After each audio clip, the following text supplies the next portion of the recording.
Assalamualaikum warahmatullahi wabarakatuh. Perkenalkan, nama saya Ninda Atikoh dengan NIM 220103089.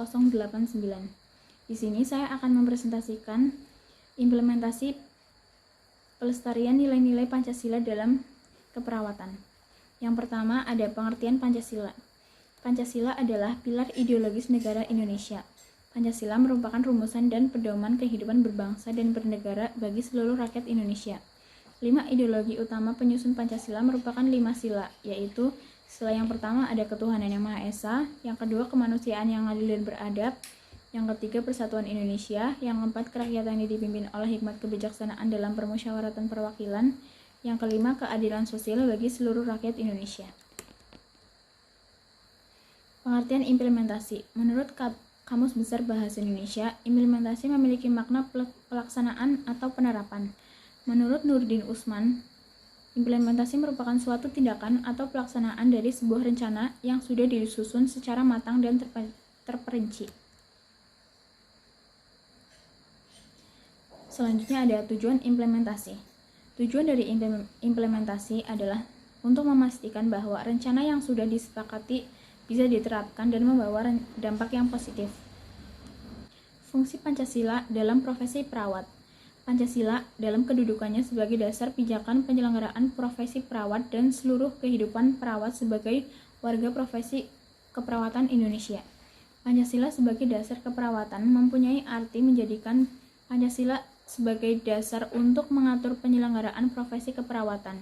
Pancasila sebagai dasar profesi keperawatan Indonesia mempunyai implikasi bahwa Pancasila terikat oleh suatu kekuatan secara hukum, terikat oleh struktur kekuasaan secara formal dan meliputi suasana kebatinan atau cita-cita profesi untuk menguasai seluruh warga profesi keperawatan. Penerapan demokrasi Pancasila dalam profesi keperawatan. Dalam kehidupan berorganisasi maupun dalam melaksanakan perannya, perawat sebagai tenaga kesehatan dan pemberi pelayanan harus mengedepankan demokrasi.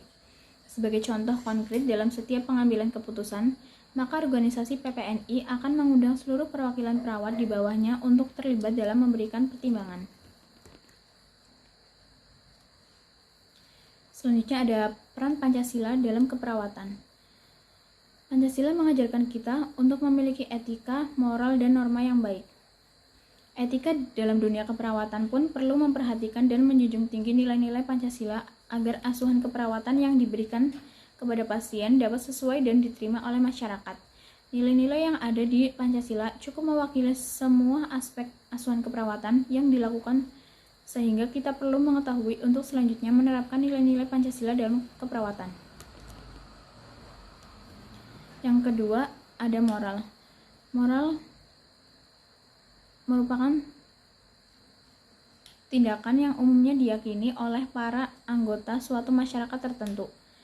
Jadi jelas bahwa seorang perawat harus benar-benar mempertimbangkan nilai-nilai moral dalam setiap tindakannya. Seorang perawat harus mempunyai prinsip-prinsip moral, tetapi prinsip moral itu bukan sebagai suatu peraturan konkret untuk bertindak, namun pedoman untuk memilih apakah tindakan yang dilakukan perawat itu benar atau salah. Yang ketiga ada nilai dan norma. Nilai dan norma memiliki hubungan. Nilai yaitu kemampuan yang dipercayai yang ada pada suatu benda untuk memuaskan manusia. Jadi nilai itu hakikatnya sifat atau kualitas yang melekat pada suatu objek. Nilai yang bersifat hakiki, instan, dan makna yang terdalam. Tetapi suatu abstrak yang berkaitan dengan cita-cita, harapan, keyakinan, dan hal-hal yang bersifat ideal. Agar hal-hal yang bersifat abstrak itu menjadi konkret, maka perlu dirumuskan lagi yang lebih konkret dengan wujud norma. Norma adalah aturan-aturan berupa perintah dan larangan yang didasarkan pada suatu kebaikan oleh masyarakat yang dianggap baik. Penerapan moralitas berdasarkan nilai yang terkandung dalam sila 1 dan sila 2. Sila yang pertama, kita meyakini bahwa akan adanya Tuhan, Allah Subhanahu wa Ta'ala, yang akan selalu mengawasi segala tindakan kita. Bila perawat melakukan malpraktik, mungkin di dunia ini masih bisa lolos, tetapi hukum Tuhan menanti di akhirat. Sila yang kedua, di sini jelas bahwa moral berperan penting, khususnya moralitas perawat dalam menangani pasien. Perawat harus mampu bersikap adil dalam menangani pasien, baik itu kaya atau miskin, tua atau muda, besar atau kecil, semua diberlakukan sama. Aplikasi Pancasila pada norma pada profesi keperawatan. Ada norma adat dan sopan santun, norma hukum, norma moral. Di norma sopan santun, perawat harus menghargai adat istiadat pasien dan dapat menjaga sikap tingkah laku di ruang lingkup pekerjaan dan masyarakat.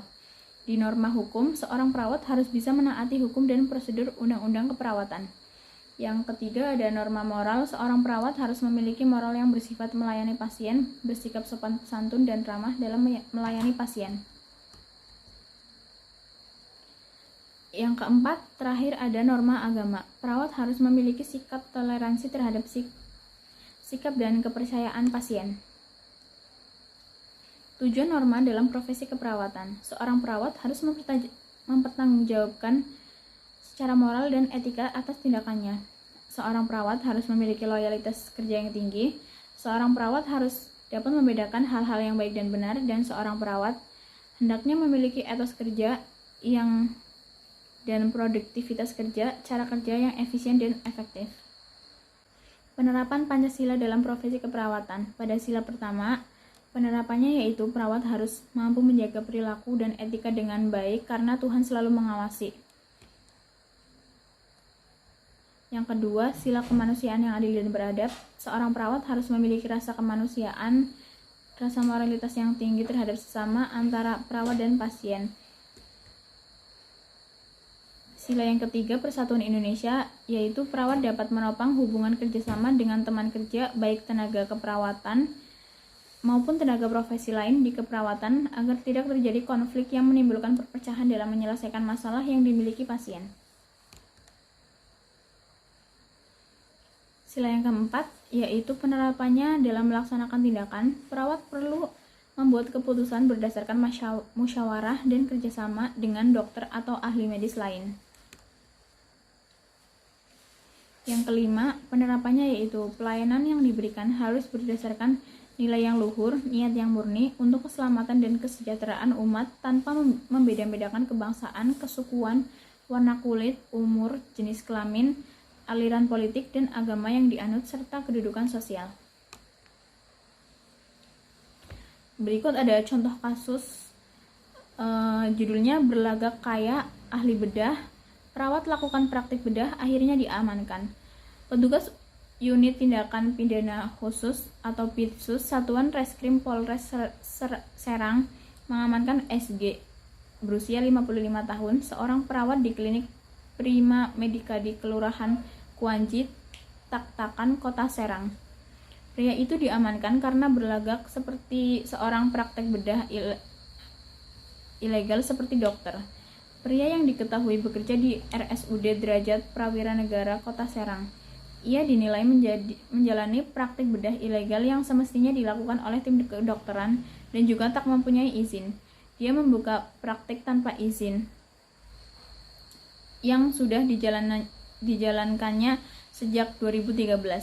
Bermula dari hasil penyelidikan atas laporan dari keluarga korban yang telah menjadi korban setelah melakukan operasi hernia.